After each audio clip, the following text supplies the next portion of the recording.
યશોદાજી દોડતા દોડતા આવ્યા નંદ બાબા પાસે ને કહેવા લાગ્યા, બાબા બાબા બાબા ઉત્સવ કરો, બધાને બોલાવો, પ્રસાદ લેવડાવો.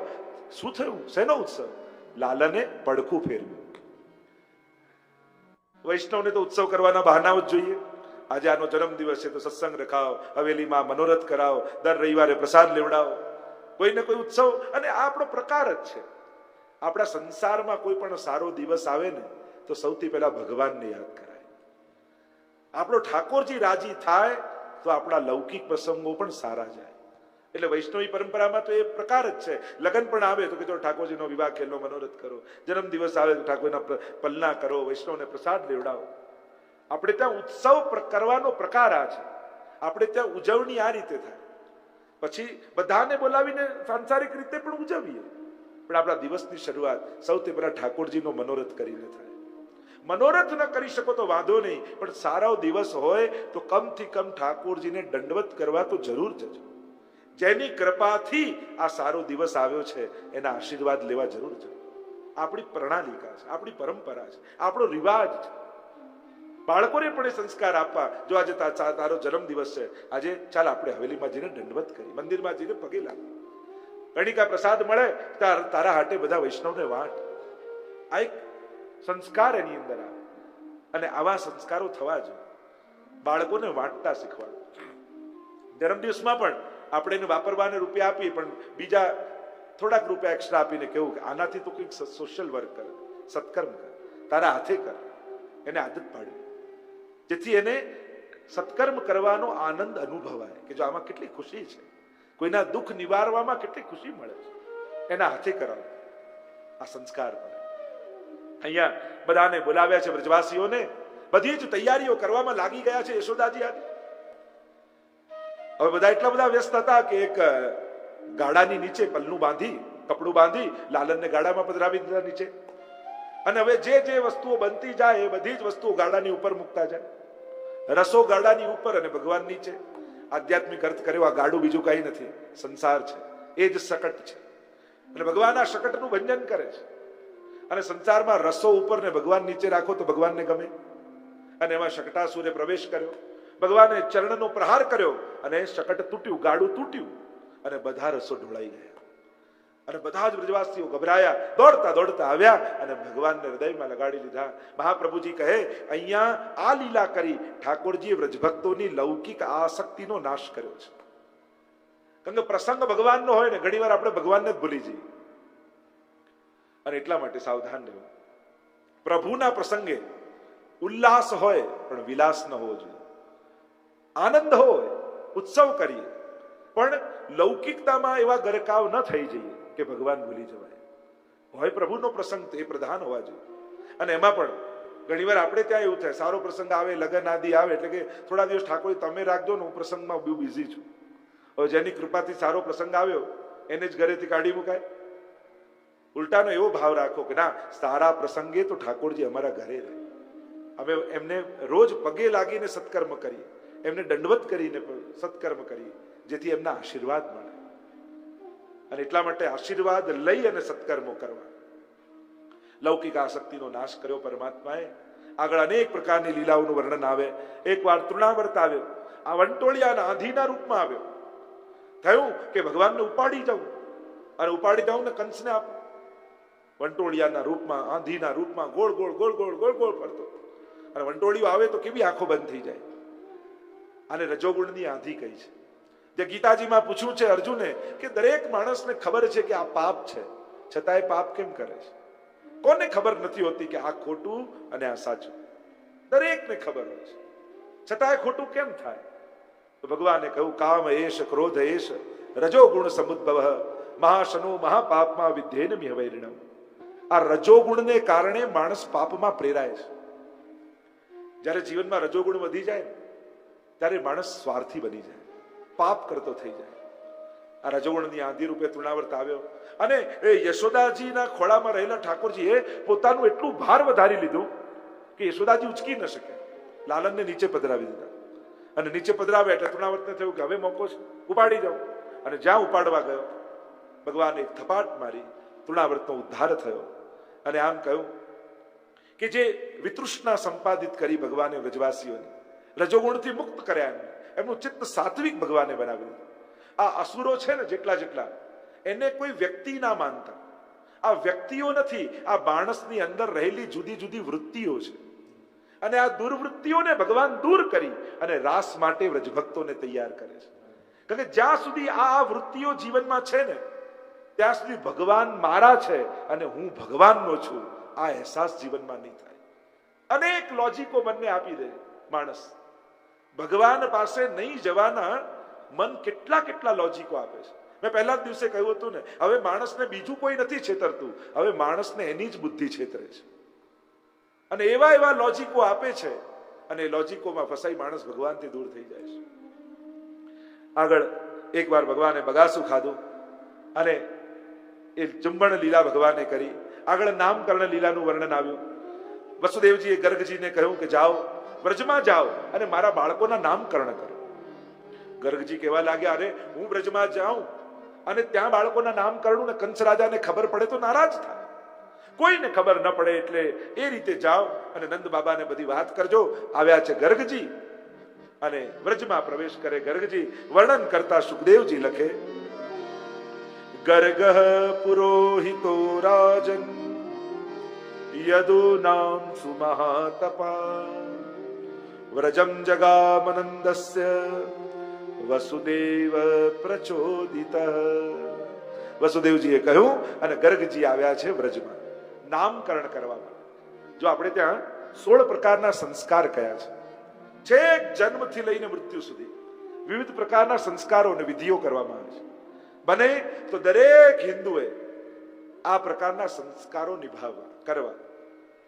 બ્રાહ્મણોને બોલાવી અને જે આપણી પરંપરા વેદોક્ત પરંપરા છે એ પરંપરા અનુસાર સંસ્કારો કરવા જોઈએ. કારણ કે જ્યારથી આપણે વિધિ વિધાનો મૂકતા ગયા તો બ્રાહ્મણો વેદ ભણવાનું છોડી દીધું અને વેદ ભણવાનું છોડી દે તો વેદ સમાપ્ત થઈ જાય. ધર્મ અને ધર્મ ગ્રંથો સમાજમાં જીવંત રહે એના માટે ચોપડીઓ છપાવવાની કે પોસ્ટરો લગાવવાની જરૂર નથી. દરેક માણસે એને જીવનમાં સ્વીકારવાની જરૂર છે. તમે એને જીવશો તો આ બધું જીવશે, તમે એનો ઉપયોગ કરશો તો આ બધું જીવંત રહેશે. પણ આપણે બધા વિધિ વિધાનો મૂકી દઈશું તો લોકો ભણવાના છોડી દેશે અને ભણવાના છોડી દેશે તો આપમેળે ધર્મ ગ્રંથો સમાપ્ત થઈ જશે. તો આ બધું જીવતું રહે એના માટે વ્યક્તિઓએ એનો ઉપયોગ કરવો જોઈએ. વૈદિક મંત્રો દ્વારા સારા દિવસોમાં આશીર્વાદ લેવા જોઈએ. આપણે ત્યાં વિધાન છે. આમ નામકરણ કરવા માટે આવ્યા છે ગર્ગજી. નંદ બાબાને વાત કરી, કહ્યું કે ગૌશાળામાં જઈ અને આપણે આ બધી વિધિઓ કરીશું. નક્કી કર્યું. બીજા દિવસે બંને બાળકોને તૈયાર કર્યા. રોહિણીજીએ દાઉજીને લીધા, યશોદાજીએ લાલનને ખોળામાં લીધા. આ બાજુ ગર્ગજી બિરાજ્યા, નંદ બાબા બિરાજ્યા. બધી જ વિધિ કરી છે અને હવે નામ પાડવાનો સમય આવ્યો. આ ફોઈ નામ પાડે ક્યાંથી પ્રકાર આવ્યો ખબર નહીં. બાકી પહેલા તો જે કુલ પુરોહિત હોય એ બાળકના જન્માક્ષર જોઈ, એના કર્મ ગુણ જોઈ અને પછી એનું નામકરણ કરતા. પછી ધીમે ધીમે એમ આવી ગયું કે ફોઈ નામ પાડવા લાગે. બાકી ખોટું નથી, પણ પ્રાચીન પરંપરા જોઈએ તો એ આપણને જોવા મળે. અને જ્યાં ગર્ગજીએ જોયું ત્યાં રોહિણીજીના ખોળામાં દાઉજીને સૌથી પહેલા જોયા અને જ્યાં જોયા અને એમના ગુણ લક્ષણ જોઈ અને બોલ્યા, અયમ હિ રોહિણી પુત્રો. આ રોહિણીજીનો બાળક સર્વને આનંદ આપનારો થશે, બળમાં સર્વથી અધિક થશે, એટલે એનું નામ હું બલરામ રાખું છું. બોલીએ બલરામજી મહારાજ કી જય. અને હવે દ્રષ્ટિ પડી આ ત્રિલોકના નાથ પર. આ ત્રિભુવન સુંદરના મુખને જોયું અને મોટા મોટા નેત્રોને ડબડબાવતા ઠાકોરજી એ રીતે ગર્ગજીની સામે જોવા લાગ્યા કે ગર્ગજી સમજી ગયા કે આ કોણ છે. અરે આનું નામ હું શું રાખું? આ તો દરેક યુગમાં આવે છે, દરેક સમયે જુદા જુદા નામ લઈને આવે, જુદા જુદા વર્ણ ધારણ કરીને આવે. અને પરમાત્માને ઓળખી અને ગર્ગજી બોલ્યા, આના તો ગુણ અને વર્ણનું શું વર્ણન કરું? આ તો દરેક યુગમાં આવે છે, આ કોઈ સાધારણ નથી. મનમાં સમજી ગયા આ તો પરમાત્મા પોતે પધાર્યા છે. મનોમન વંદન કરી અને કહેવા લાગ્યા, આને જોતા જ મારું મન ખેંચાય છે આની તરફ. તો કરશતી ઇતિ કૃષ્ણ, આનું નામ હું કૃષ્ણ રાખું છું. બોલો કૃષ્ણ કનૈયા. આ કૃષ્ણ નામ એ સર્વનું મંગલકારી છે, સર્વને આનંદકારી છે. એટલા માટે મહાપ્રભુજી મંત્ર આપ્યો, શ્રી કૃષ્ણ શરણમ મમ. એટલે જ આપણે ત્યાં વિધાન છે, જ્યારે કોઈ કોઈને મળે તો સૌથી પહેલા જય શ્રી કૃષ્ણ કરે છે. આ કૃષ્ણ નામ મંત્ર છે, અને જે એ નામનું ઉચ્ચારણ કરે છે એના સર્વ અમંગલનો નાશ થઈ જાય છે અને એના જીવનમાં મંગલ વ્યાપી જાય. જો તમને મળનારનું તમે હિત ઈચ્છતા હો તો એને હાય હેલો કરવા કરતા એને જય શ્રી કૃષ્ણ કરજો. એને જય શ્રી કૃષ્ણ કરશો ને તો એનું દુર્ભાગ્ય ટળશે અને એના સૌભાગ્ય ખીલી જશે. તમે કોઈને બેસ્ટ વિશેષ આપવા માંગતા હો, તમે એમ ઈચ્છો કે મને જે મળ્યો છે એનું કલ્યાણ થાય, તો એને જય શ્રી કૃષ્ણ કહી કે તારા જીવનમાં દુર્ભાગ્યો હારી જાય અને કૃષ્ણનો જય થાય, આનંદનો જય થાય, પ્રેમનો જય થાય, સૌભાગ્યનો જય થાય. આ જય શ્રી કૃષ્ણ એક બહુ પ્રસિદ્ધ કવિ છે ગુજરાતના. એના જીવનની ઘટના એવી કહેતા હતા કે જ્યારે કે હું યુવાન હતો ને કોલેજમાં ભણતો હતો, ત્યારે રોજ હું એક રસ્તામાંથી નીકળું કોલેજ જવા. તો આજે નીકળ્યો તો એક છોકરી રસ્તા પર ઊભી હતી અને કોઈ વાહન મળે નહીં તો એને જવું હતું, તો કોઈ વાહનની રાહ જોતી હતી. હવે ગભરાયેલી ઊભી એકલી, કોઈ નહીં ત્યાં રસ્તામાં, સાવ સુનકાર રસ્તો. મેં જતા જોઈ ડરેલી હતી. અનેક વાહનો પસાર થયા, આપણે ઊભી રહે, રાહ જોઈ, કોઈ રિક્ષા મળે, કોઈ સાધન મળે, કોઈને મળ્યું ને પેલા તો હું 2-3 કલાક પછી પાછો આવ્યો. ત્યારે એને મને હાથ કર્યો અને રોક્યો અને કહ્યું કે મારે આ જગ્યાએ જવું છે, પ્લીઝ તમે મને લિફ્ટ આપશો? ઠીક છે કે હું લઈ જઈશ, પણ મને પ્રશ્ન થયો કે આટલા લોકો ગયા અને કોઈને તે ના રોક્યા અને મને કેમ રોક્યો? મારા પર ભરોસો તને કઈ રીતે આવ્યો? ત્યારે પેલા કવિએ કહ્યું કે પેલી છોકરી એમ કીધું કે આટલા બધા જતા હતા પણ તમારા પર ભરોસો મને એટલા માટે આવ્યો કે તમારા સ્કૂટર ઉપર જય શ્રી કૃષ્ણ લખેલું છે અને મને થયું કે આ વૈષ્ણવ લાગે છે અને જેના મુખમાં જય શ્રી કૃષ્ણ હોય એ ક્યારે ખોટું કામ ન કરે. તમારા સ્કૂટરમાં એટલું સ્ટીકર લખેલું હતું, એના પરથી મને એમ થયું કે આ કોઈ સંસ્કારી વ્યક્તિ લાગે છે અને એના પરથી તમારા પર ભરોસો આવે. તો આપણે ત્યાંની જે પરંપરા, જે પ્રણાલિકા છે કે જ્યારે કોઈ મળે ત્યારે ભગવાનના નામથી એને વ્યવહાર થાય. પહેલું નામ ભગવાનનું લેવાય. અને હું તો કહું ને, પહેલું બટન શર્ટનું બરાબર લાગે તો બાકી બધા જ બરાબર લાગે. તમને એમ થાય કે મારે આને વાતમાં કન્વિન્સ કરવો છે તો સૌથી પહેલા જય શ્રી કૃષ્ણ બોલીને શરૂ કરજો, કારણ કે પહેલું બટન બરાબર લાગી જશે ને તો આપ મળે બધા વાતમાં હાથ થવા લાગશે. અહીંયા ભગવાનના નામકરણ કર્યા છે. કૃષ્ણ નામ જબતે શ્રવણ સુન્યોરી આલી, ભૂલી રી ભવન હો તો બાવરી ભાઈ. પણ યશોદાજીને એમ થયું કે મારો લાલન કાળો છે ને એટલે એનું નામ કૃષ્ણ રાખ્યું. યશોદાજીને ગમ્યું નહીં અને ગોપીઓ પણ ચીડવવા લાગી ઠાકોરજીને. ઠાકોરજી કહેવા લાગ્યા કાળો રંગ એટલા માટે છે કે બીજા રંગ ઉપર બીજો રંગ ચડે પણ કાળા રંગ ઉપર બીજો કોઈ રંગ ન ચડી શકે. એમ મારો રંગ જેના ઉપર ચડ્યો છે એના પર સંસારનો કોઈ રંગ ન ચડે, એટલા માટે હું કાળો થયો છું. અનેક કારણો પ્રભુ બતાવે. પ્રભુ હવે ધીરે ધીરે મોટા થવા લાગ્યા, ઘૂંટણીએ ચાલતા થયા. યશોદાજીએ સુંદર નુપુર સિદ્ધ કરાવી દીધા, ચરણમાં નુપુર ધરાવ્યા, છમ છમ છમ છમ છમ છમ કરતા ઘૂંટણીએ ચાલે. પહેલા તો એમ થયું કે અવાજ ક્યાંથી આવે છે. 2 ડગલા ચાલે, પાછળ વળીને જુએ, 2 ડગલા ચાલે, પાછળ વળીને જુએ. સમજાઈ ગયું આ તો મારા જ ચરણારવિંદમાંથી અવાજ આવે છે. અને ઘૂંટણીએ ચાલતા પ્રભુ ત્રિલોકને આનંદ આપી રહ્યા છે. હાથમાં માખણનો લોંદો યશોદાજી આપી દે અને હાથમાં માખણ લઈ ઠાકોરજી બધે ધંધા લઈને આંગણામાં પરિભ્રમણ કરતા હોય. રોજ પલ્લામાં ઝૂલે તો કાંગડામાં બાંધેલી ગાયને એમ થાય કે આ યશોદાજીનું કેવું સૌભાગ્ય છે, રોજ એને પલ્લા ઝુલાવા મળે. આવું સુખ મને ક્યારે મળે? એકવાર ઘૂંટણીએ ચાલતા ચાલતા લાલન ગાય બેઠી હતી અને એની નિકટ આવ્યા, એના શિંગડાને પકડી લીધા અને જ્યાં સિંગને પકડ્યા ગાય તો ઊભી થઈ ગઈ અને પ્રભુ આમ લટકે છે મુખ ઉપર. અને ગાયને યાદ આવ્યું રોજ યશોદાજી પલ્લું ઝુલાવે, લાવ આજે ઠાકોરજી મને એ સુખ આપવા માટે આવે છે. એટલે ગાય પોતાનું મુખ નીચે ઉપર નીચે ઉપર આમ કરીને ઠાકોરજીને પલ્લા ઝુલાવે છે. પ્રભુ બધાના મનોરથો પૂરા કરવા માટે પધાર્યા છે. અને હવે તો થોડા મોટા થયા અને સરખા સખાઓ મળી ગયા, મંડળ બનાવી દીધું અને મંડળનો એક જ નિયમ, જે મળે એ વાટીને ખાવાનું. માખણ મળે તો માખણ અને માર મળે તો માર. રોજ એક ગોપીનું ઘર નક્કી કરે અને એના ઘરે પ્રવેશ કરે. લોકો હવે તો માખણ ચોર કહેવા લાગ્યા. ગોપીઓ આવીને ઉરાના આપે, અરે યશોદા આ તારા લાલનને જો, સરખો રાખ, જો ને અમારા ઘરે આવીને ચોરી કરે છે. વત્સાન મુંચન ક્વચિત સમયે, હજી વાછરડા ગાયને દોવાનું બાકી હોય એના પેલા વાછરડાને છોડી જાય અને છોડી જાય એટલે ગાયનું દૂધ પી જાય તો દોઈએ શું અમે વેચીએ શું? યશોદાજી કે મારો લાલન જે કરે છે બરાબર કરે છે. ગાયના દૂધ ઉપર સૌથી પહેલો અધિકાર વાછરડાનો છે. એ પીએ ને પછી વધે એટલું જ દોવું જોઈએ. અરે યશોદા તો કેમે કરીને માનવા તૈયાર નથી. અરે આને જો તો ખરા કેવા ચોરીના ઉપાયો આને આવડે છે. કેટલા અમે યુક્તિ કરીએ કે અમારા ઘરમાંથી ન ચોરાય, છતાંય આ યુક્તિ કરીને પ્રવેશી જાય. અરે પણ છીકા પર લટકાવો ને, અરે એ કરી જોયું, પણ એકની પર બીજો ને બીજા પર ત્રીજો ને માખણ બધું લઈ જાય. લોકો માખણ ચોર કહેવા લાગે. ઠાકોરજી કે ચોર હું નથી, ચોર તો માણસ છે. કાંઈ લઈને દુનિયામાં આવતો નથી, છતાંય આખી જિંદગી આ મારું આ મારું આ મારું આ મારું કરે, અને બધું જેનું છે એને આપવા જરાય તૈયાર થતો નથી. અને માખણ ચોરી કરવા શા માટે પધારે પ્રભુ? અનેક અનેક કારણો આપે. આ માખણ શું છે? આ નવનીત શું છે? તો કે નિત નવીન ગોપીઓના હૃદયમાં જાગેલો ભાવ, એ જ નવનીત છે. ઠાકોરજી એ લેવા માટે આવે છે.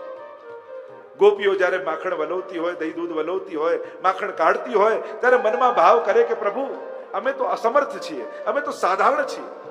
આપના ઘરે તો રોજ 9 લાખ ગાયો દોવાય છે અને દહીં દૂધના ભંડાર ભર્યા છે આપને ત્યાં.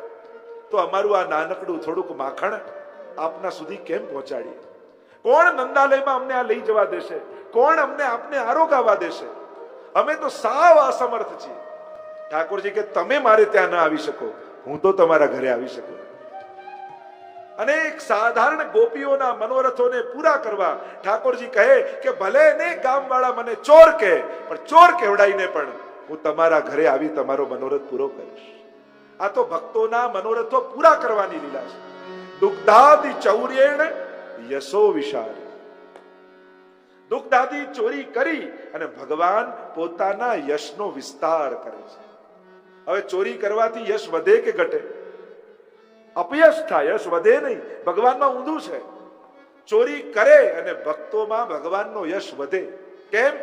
કારણ કે આવા સર્વ સમર્થ પરમાત્મા, જેને ત્યાં અનેક ભંડાર ભર્યા છે, છતાંય ભક્તોના મનને સાચવવા માટે, એના ભાવને પૂરો કરવા માટે ચોર બનીને પણ ભક્તોના ઘર સુધી પહોંચી એની સામગ્રીનો સ્વીકાર કરે. તો આવો મહાન પરમાત્મા જ્યારે સાધારણ બની જાય ત્યારે એનો યશ ઘટતો નથી, એનો યશ વધે છે. ગોપીઓ તો ઉત્સવ કરે છે એમના ઘરમાં. જેના ઘરે ચોરી થાય ને એ મોટો મનોરથ કરે. આજે મારા ઘરે ઠાકોરજી પધારે, આજે પ્રભુએ મારી સામગ્રીનો સ્વીકાર કર્યો. આસપાસ ગોપીઓને બોલાવે, પ્રસાદી વધેલું દહીં દૂધ માખણ બધાને વાંટે. હવે વિચાર કરો, તમારા ઘરે ચોરી થાય તો તમે પાર્ટી આપો? એમ થાય કે આપણે ઘરે ચોરી થઈ હોય, રાજી થાવ? કારણ કે અહીંયા ચોરનારો સાધારણ નથી. અને એમ પણ માખણ ચોરીની લીલા એ ચિત્ત ચોરીની લીલા છે. સાધારણ ચોર તો નજર બચાવીને ચોરે, કનૈયો તો નજર મિલાવીને ચોરે છે, ચિત્તની ચોરી કરે છે. અને સાધારણ ચોરી થઈ હોય ને તો આખો દિવસ આપણે વિચારતા રહીએ, કોણ હશે, ક્યાંથી આવ્યો હશે, કેવો હશે, શું શું લઈ ગયો હશે. આખો દિવસ એ ચોરનું વિચાર કરતા કરતા જાય ને. એમ જેના ઘરે ચોરી થાય ને એનું ચિત્ત ભગવાન ચોરી રહે. આખો દિવસ પછી ઠાકોરજીના ચિંતનમાં એ ભગ્ન બની જાય. અનેક પ્રકારની બાલ લીલાઓના વર્ણન આવ્યા છે. અનેક પ્રકારની ચોરી ઠાકોરજી કરે અને ગોપીઓને સુખ આપે છે. એક વાર ચંદ્રાવલીને ત્યાં ચોરી કરી અને હાથમાં પકડાઈ ગયા ઠાકોરજી. કહ્યું કે આજે તો યશોદાજીને બતાવીને રહીશ કોણ ચોરી કરે. અમે કહીએ તો યશોદાજી માનતા નથી અને હાથ પકડીને ખેંચીને લઈ ગયા અને પાછળ આખા બાળકોનું ટોળું હો હો હો હો હો કરતા કરતા પાછળ જાય. અને વચમાં દુકાન આવ્યું, બજાર આવી. સસરાજી દુકાન પર બેઠા હતા. ગોપીએ ઘૂંઘટો કાઢ્યો. ઠાકોરજીને થયું હવે મોકો છે. કહ્યું કરી ગોપી, ક્યારનો મારો હાથ પકડી રાખ્યો છે, એમ કર હાથ બદલી તો લે, આ છોડીને આ પકડી લે. ગોપીને પણ થયું હા મારો લાલન કેવો કોમળ છે, ક્યારનો મેં હાથ પકડી રાખ્યો છે, હાથ દુખતો હશે, લાવ બીજો હાથ લાવ.